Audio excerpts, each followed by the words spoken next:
Jean-Christophe Notin, bonjour. Bonjour. Vous êtes historien, écrivain, romancier. Vous êtes un des spécialistes du renseignement et vous venez de publier un ouvrage passionnant qui regroupe les interviews inédites de ce qu'on appelle des officiers traitants, des agents clandestins de la DGSE qui, sous une fausse identité, opèrent à l'étranger pour recueillir du renseignement. Ce livre se double d'un documentaire que vous avez co-réalisé avec Frédéric Schoendorfer et qui a été diffusé récemment sur Canal+. Alors, dans le contexte où la série Le Bureau des légendes obtient un énorme succès, tout ce qui a trait aux agents secrets, comme on dit, aux agents des services, tout cela fascine. Qui sont ces officiers traitants, ces agents clandestins que vous avez rencontrés ?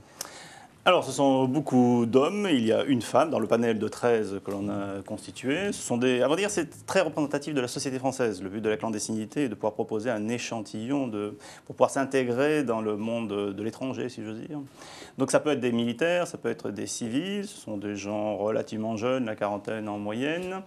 Donc ils peuvent avoir un parcours universitaire ou au contraire sortir de Saint-Cyr et qui ensuite intègrent la DGSE pour un parcours plus ou moins long dans le monde de la clandestinité, qui est très particulier. Comment agissent-ils ? Quelle est leur activité ? Comment font-ils pour recueillir du renseignement ? Alors, le meilleur terme, je pense, pour les définir, ce sont des capteurs. Donc, ils sont là pour aller à l'étranger, capter la situation, l'ambiance, soit sur des sujets très particuliers que leur donne la direction ou du renseignement ou la direction générale de la sécurité extérieure, la DGSE, soit donc ce qu'ils appellent des renseignements d'ambiance. Donc, et là, cela dépend du niveau de clandestinité. Est-ce qu'il est clandestin 100%, c'est-à-dire que personne à l'étranger ne sait qu'il appartient à la DGSE, ou est-ce qu'il est clandestin, ce que j'appelais 50%, c'est-à-dire qu'en fait, il y a un tout petit groupe qui sait qu'en fait, sous cette couverture d'ingénieur, de commercial, d'un peu tout ce que vous pouvez imaginer, en fait, se cache un agent de la DGSE, auquel, en fait, on peut transmettre des renseignements du gouvernement français ou du gouvernement étranger. Pour avoir un aperçu, nous regardons un extrait des Guerriers de l'ombre, diffusé récemment sur Canal+. Pour moi, ne pas dire ce que je fais n'est pas mentir. C'est faire mon travail. Obtenir du renseignement nécessite de prendre des risques, d'aller par moment à la frontière de la moralité. La France est confrontée à une menace terroriste, d'une violence qu'elle n'a pas vécue depuis plusieurs dizaines d'années. Qu'est-ce qui les motive, ces hommes et ces femmes qui agissent dans l'ombre pour obtenir des renseignements à l'étranger ? Alors, il y a évidemment les grandes causes, mais ils le reconnaissent très honnêtement. Il y a le patriotisme, le service de l'État, le service de la nation, mais en fait qui se restreint ensuite à un petit cercle. Le patriotisme est un terme très diffus, donc ça se restreint en fait à leur famille. Ils veulent éviter que leur famille subisse des attentats à Paris. C'est typiquement la motivation première. Ensuite, il y a la motivation, la passion du métier, il y a l'émulation au sein de ce service.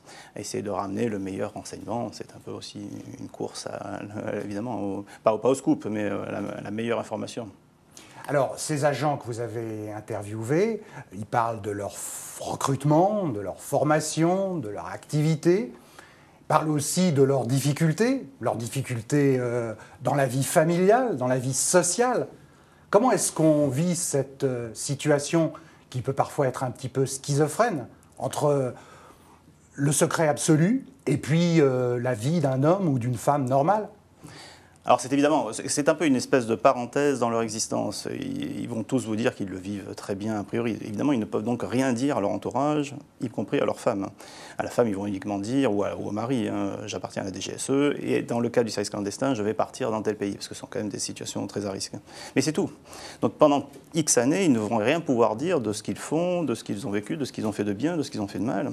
Évidemment, ça crée des tensions. Il faut imaginer dans un couple, le conjoint qui ne peut pas raconter le soir ce qu'il a fait au boulot, ce qu'il a vécu comme sensation, le conjoint adverse, si je suis opposé, qui va forcément se poser des questions. Et donc tout ça crée de fortes tensions, ce qui fait qu'au bout d'un certain nombre d'années, beaucoup divorcent, hélas.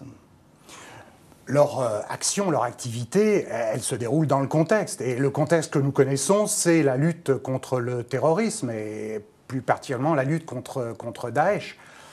Alors là, c'est intéressant de savoir la façon dont ils agissent.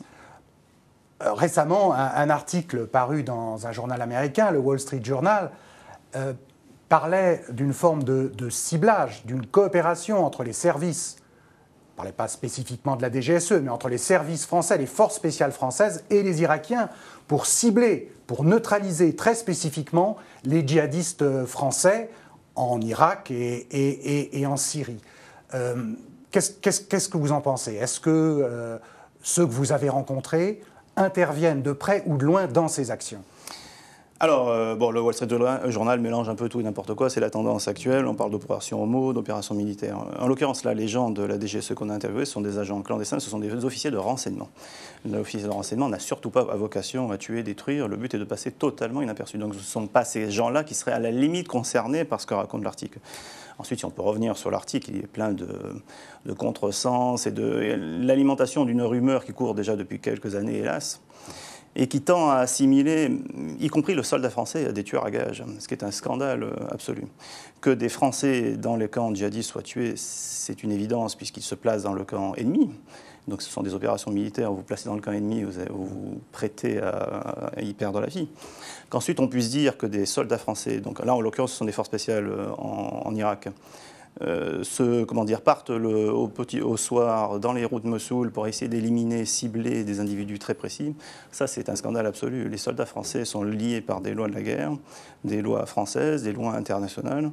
C'est inimaginable d'envoyer ces gens-là, ciblés très précisément, sans autre forme de procès, sans autre forme de je ne sais trop quoi, et éliminer des djihadistes français. C'est un scandale absolu.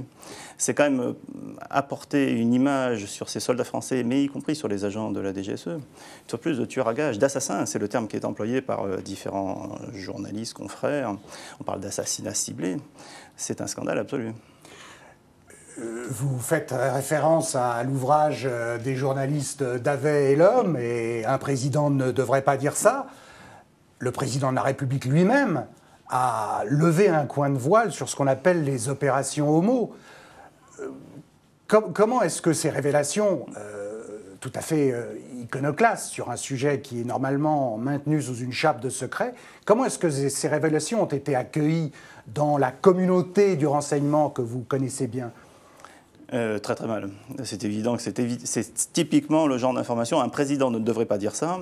Alors je ne sais pas s'il a dit exactement cela, mais des journalistes également ne devraient pas dire cela. En l'occurrence, je cible le binôme Davet et l'Homme. Ce n'est pas parce qu'on vous livre ce genre d'informations que vous êtes censé les reproduire. Ça a des implications fortes, ça a des conséquences pour les différents agents sur le terrain et pour l'image de l'officier de renseignement, pour l'image du soldat français. En l'occurrence, ce sont des opérations homo, c'est le service action. Le service action est une unité militaire qui fait ça donc également dans un cadre légal, même si non conventionnel, mais il le fait sur autorité du chef de l'État. Ce n'est pas un assassinat. D'ailleurs, l'amiral Isner, le patron des forces spéciales, hier, pas plus tard qu'hier, a démenti toute forme de ciblage spécifique des djihadistes français en Irak. Le renseignement est aussi dans l'actualité à travers la task force mise en place à l'Élysée par le président de la République Emmanuel Macron pour améliorer, dit-on, la coordination entre les services de renseignement, qui est une sorte de serpent de mer. Au niveau des agents, de ceux que vous avez fréquentés, que vous avez interviewés, comment vit-on ces relations entre les services ? Alors pour les agents très spécifiques de ce documentaire et de ce livre, sont vraiment la pointe du diamant. Ils agissent tout seuls dans des pays très particuliers. Donc on ne peut pas dire que ça les concerne beaucoup. C'est une fois qu'ils retournent à la centrale, à la DGSE, que le renseignement revient. Ce renseignement est-il bien partagé avec tous les services de renseignement? Ça, évidemment, on peut débattre. C'est comme vous le dites, un serpent de mer, les relations avec la DGSI, la DGSE, les modes opératoires qui diffèrent, façon d'aborder, en l'occurrence, le terrorisme, des angles qui ont toujours différé. Donc il y a forcément un effort de coordination, un peu de rondeur à mettre dans tout ça. Maintenant, l'outil fonctionne relativement. Évidemment, il y a des attentats, ce sont des failles, tout ça est amélioré. Fallait-il encore apporter une structure nouvelle dans une architecture de la communauté du renseignement qui est déjà complexe? Ça, nous le verrons à l'épreuve du feu, si j'ose dire. Jean-Christophe Notin, merci. Je rappelle le titre de votre ouvrage, Les Guerriers de l'ombre, chez Talandier. Et puis aussi, je rappelle l'ouvrage, la biographie magistrale du maréchal Juin que vous avez publié chez Talandier ou chez Perrin, chez Talandier il y a 2 ans et qui a été récompensé par le prix Erwan Bergot de l'Armée de Terre. Merci. Merci. Merci beaucoup.